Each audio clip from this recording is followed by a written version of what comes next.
17 сентябрь саат 11:35-те УКМКнын чегара кызматынын бөлүмдөрү Тажикстандын аскер кызматкерлеринин Достук айылына минометтук чабуулун басышты.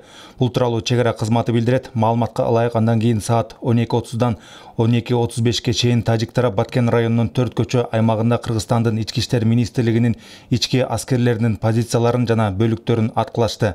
Учурда атышуу токтотулду, окуя боюнча иликтөө иштери башталды деп айтылат маалыматта. Чегара кызматы билдиргендей, ок атышууну токтотуу келишимин бузуп, саат 12:35-те дагы тажик тарап кыргыз чегарачыларынын Ош облусунун Чоңалай районундагы Тешикташ, Карамык жана Карол дөбө айылдарындагы позицияларын миномет жана артиллериялык түзүлүштөрдөн аткылай баштаган. Белгиленгендей, УКМКнын чегара кызматынын Ош облусуна жайгаштырылган бөлүктөрү жооп иретинде ок чыгарган. Бирок кырдаалды турукташтыруу максатында кыргыз аскерлери ок атууну бир тараптуу токтотту. Учурда Кыргызстан жана Тажикстан чегара өкүлдөрүнүн сүйлөшүүлөрү күтүлүүдө.